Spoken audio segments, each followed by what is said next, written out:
Alright guys, I am back with my WWE Money in the Bank 2013 review. And this show, I thought, was a success. I thought they did a great job with this pay-per-view. Was it worth the price tag? I still have to say no. The World Heavyweight title match was awesome. The WWE title match was awesome. The ladder matches were awesome. But as far as the actual matches go, it was really just mediocre. The ladder matches were great. These guys killed themselves. But you cannot sit there and tell me that this show was worth $50, $55, whatever it is. It's just not. And I tried to post some of my thoughts on the Facebook page after every match. I know, I watched a live show, my God, it's crazy. So I actually did try to post some of my thoughts right after each match on the Facebook page. You can find the Facebook page in the description box. But as far as the show goes as a whole, now that it's over, and I was really pumped up after it ended, but now that it's over, looking back on it, there was a lot of filler. Mark Henry versus Cena, that was crap. Ryback versus Jericho. Curtis Axel versus Miz. There was a lot of filler on this show. And while the ladder matches were great, I still cannot sit here and say, my God, this was a perfect show. Definitely buy this pay-per-view. Because I do not feel that way. I think WWE still has a long way to go as far as getting fans to buy pay-per-views. Just because whenever you buy a WWE pay-per-view, you never know what you're going to get. And sometimes you get mediocre crap, and then sometimes you get really great stuff, like with Night of Champions last year. So, just looking back on this one, I have to say that even though I really enjoyed the ladder matches, I enjoyed the finish. Even Randy Orton winning the briefcase in the WWE Title Money in the Bank match. I can't sit here and say, oh my God, that was just the greatest thing ever. Even that match was okay. I honestly think the World Heavyweight Title Money in the Bank match stole the show.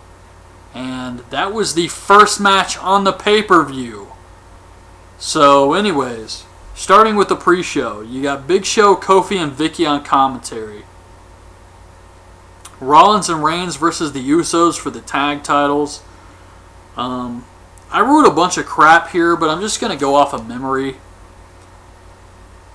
I have been drinking tonight, so bear with me here.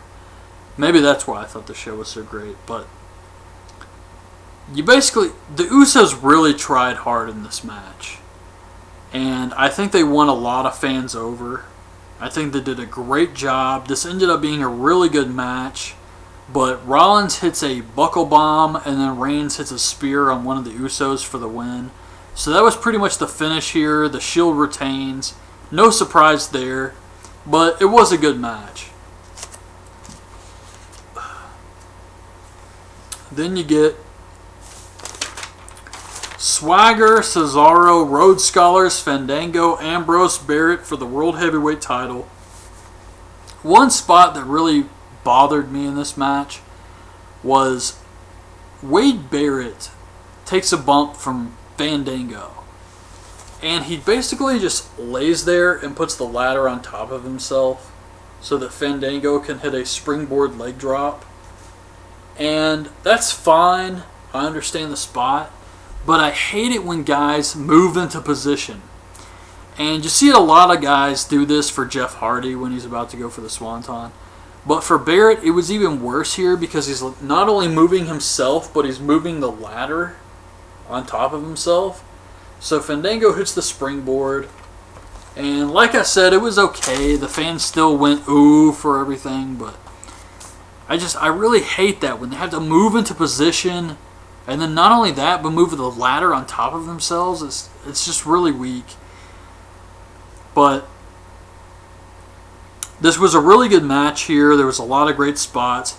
Ambrose actually puts the ladder on his head. And he starts spinning around. And Cesaro and Swagger pick him up. And they're holding him up in the air. And Ambrose acts like they're hanging him. And then he tries to flip up, skin the cat, as they say, and get on top of the ladder. And he fails, which is probably going to be on Botchamania. But he tries it again and he gets it. So he's standing on top of the ladder like he's surfing, and they throw him to the outside, which was a cool spot. Cesaro jumps on Swagger's shoulders, and then Cody Rhodes drop kicks Swagger, so Cesaro falls. That was another cool spot. And Cody Rhodes is just fighting against all the odds here. He sets up the ladder. He's climbing to the top. He starts dishing out crossroads on everybody. And he's about to get the briefcase. And the Shield runs out. Which begs the question, why is the Shield not out there from the beginning? Because it's no DQ. The Shield could be out there the entire match, just destroying guys. But Cody Rhodes climbs to the top. The Shield comes out. They try to knock him down. He's trying to fight them off. He's the underdog here. He's fighting against all the odds. The Shield eventually knocks him down. The Usos run out. And everybody just starts brawling on the outside. Ambrose gets pushed off the ladder to the outside. He falls on everyone. Swagger actually looks like he hurts his knee here. I don't know what exactly is going on with that. But Cody Rhodes climbs to the top. He's the only one left. He's actually bleeding a little bit. And he's climbing to the top. He's going to get that briefcase.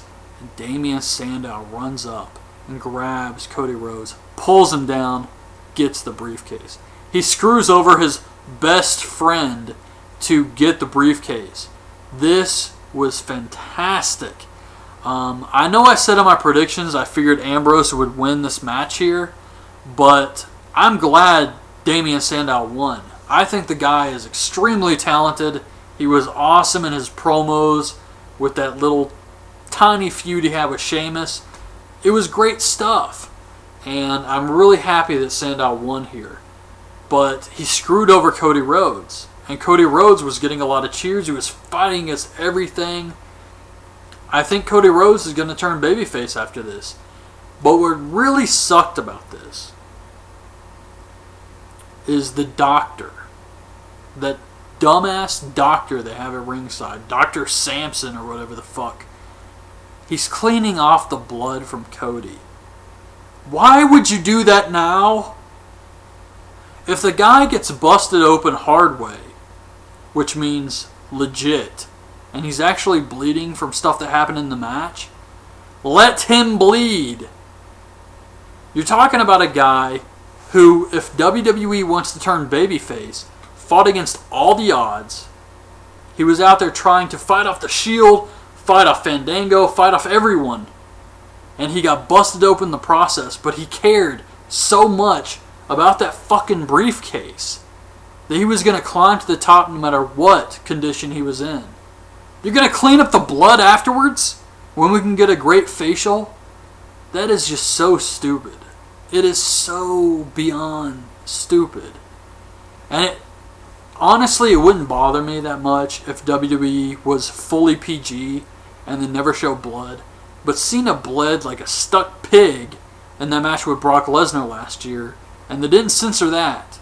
So why are they trying to clean up Cody Rhodes after this match? It really sucked. It took away a lot of the heat. Like, Cody Rhodes could have been looking at Sandow bleeding from his face like, what are you doing, man? You screwed me over. And instead, they took that away from him. Like, what the fuck, man? So, I hate that crap. But anyways. What happens next here? Brad Maddox comes out. And he says that Vicky Guerrero got fired and everything, but he can't fill her shoes. And he tries to get a thank you Vicky chant started. Then he shows a tribute video that's really embarrassing for Vicky. Then we get The Miz versus Curtis Axel for the Intercontinental title. This match was okay. Miz gets Curtis Axel in the figure 4. Curtis Axel turns it over. Miz turns it back over. Curtis Axel gets the ropes. And eventually Curtis Axel hits a neck breaker move on Miz for the win. So Curtis Axel goes over here. So he's got like 5 finishers now. One thing that did happen during this match was Miz act like Heyman punched him. And he really didn't. So the ref throws Heyman out so he's not at ringside. And the fans are chanting, "We want Heyman." And Jerry Lawler is legit. You can tell on commentary. He's legit pissed off that the fans are chanting for Heyman. But I really don't understand this. You're in Philadelphia. You know the fans are going to chant for Heyman. Do you really have to be that pissed off that they're chanting for him here in Philly? I mean, is it that big of a deal? Because Lawler sounded like he was legit pissed. And yes, people are going to chant for Heyman no matter where the fuck you go. They're going to chant ECW, all of that. But when you're in Philadelphia, is it that big of a surprise? Do you have to get butthurt about it? Like, I really don't understand why Jerry Lawler hates Heyman so fucking much. It actually bothers me that he's so pissed off at Paul Heyman. I don't get it. The guy made a name for himself in Philadelphia. So what? The fans are going to chant for Heyman. Get over it. They don't give a fuck about your John Cena bullshit. They're not going to come out here and chant for John Cena. Lawler, get over it. Okay? Not everybody likes John Cena. And I've said this before in some of my other reviews, how Lawler gets angry when fans boo John Cena. Well, man, look at yourself. You know? You're out of the loop. Anyways. AJ Lee versus Caitlyn. And Caitlyn has Layla at ringside. At least she got on the pay-per-view. Hopefully she got a payday for that. But it's for the Divas title. AJ gets Caitlyn in the Black Widow. Caitlyn taps out, so AJ gets the win. No surprise here. Jericho versus Ryback.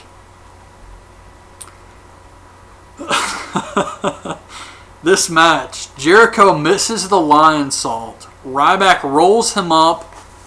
And my God, one of the weakest roll-ups in history. It rivals Steve Austin versus Owen Hart for weakest roll-up. It's not quite as bad, but then again, Steve Austin was damn near paralyzed. So you can't really blame those two. So you got to blame Ryback here. They tried. My God, did they try? Jericho definitely tried. I don't want to put the fault on anybody for this match because they both tried. It just wasn't very good. And Ryback hits that roll-up on Jericho, that weak-ass fucking roll-up, and gets the win. And that's it. It was over. Thank God it was over. The fans didn't care. It sucked. It just wasn't a good match. Towards the end, it kind of picked up, but that was it. This match lasted way too long. Then we get Dolph versus Del Rio for the World Heavyweight title. AJ comes out, and Dolph says, "I got this." So AJ stays at ringside. They continue the match. Eventually, Del Rio pulls down the knee brace, and he exposes the bionic knee, like he's going to knee Dolph in the face.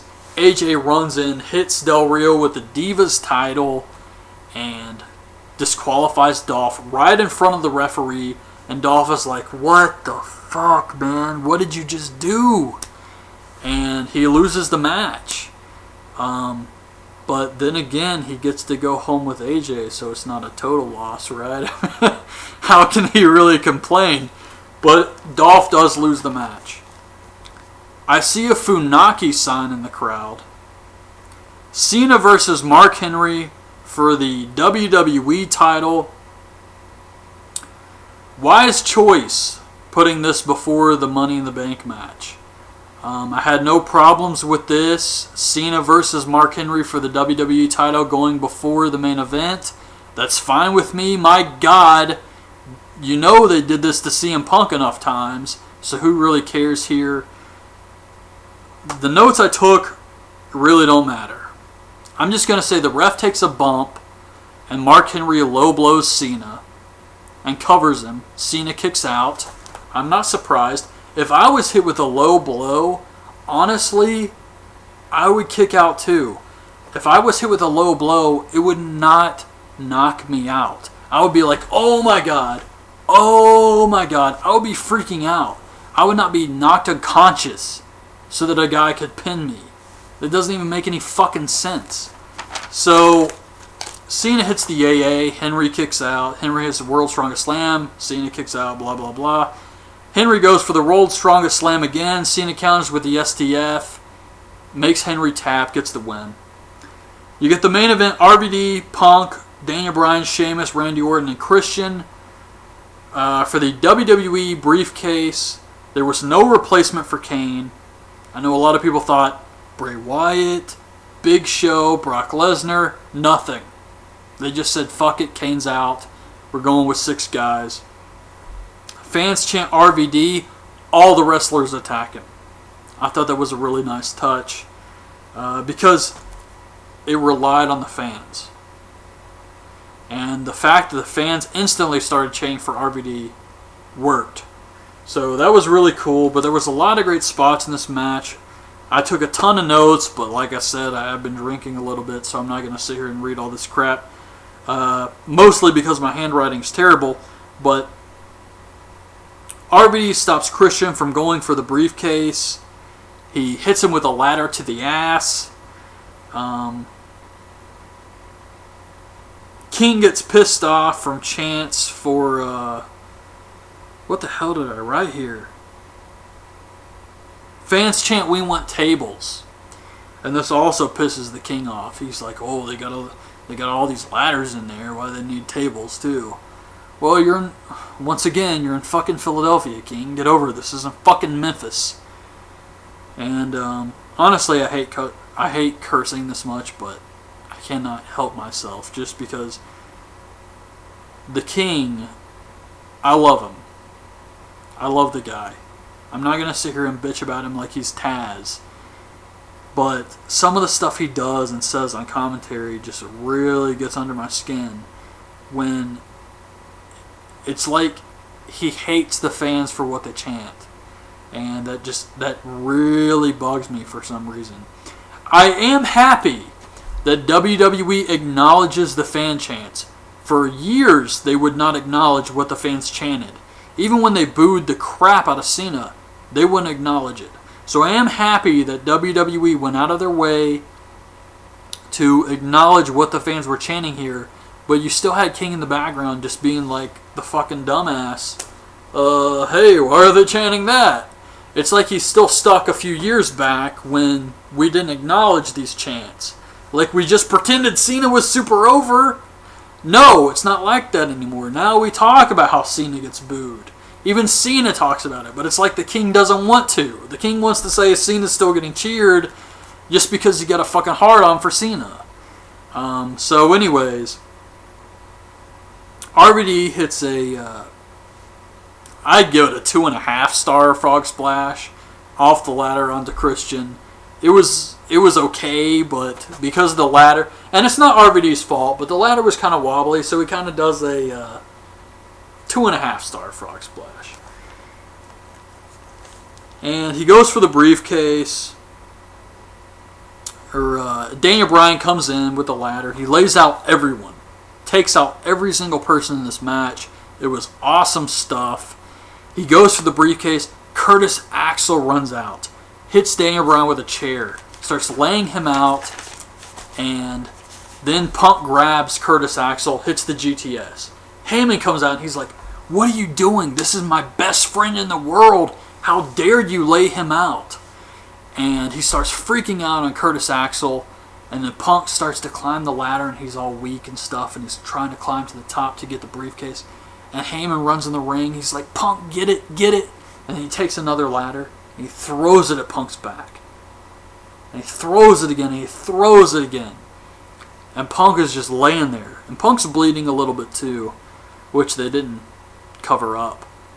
And Punk's just looking at Heyman like, what the fuck, man? And that was it. I was hoping Brock Lesnar would come out after that, but he didn't. But Heyman definitely turned on Punk here. He took him out of the match. So then you get Orton climbing up the ladder, and I think he hits he may have hit an RKO on somebody. I can't remember. But Randy Orton climbs up the ladder. He gets the briefcase, wins the match. And to be honest with you, this is for the WWE title. Cena's the champion. I'm fine with this. I would have liked to see Daniel Bryan win the match. I really would have liked to see Daniel Bryan win the match. But Randy Orton winning is fine with me as long as this means he's turning heel.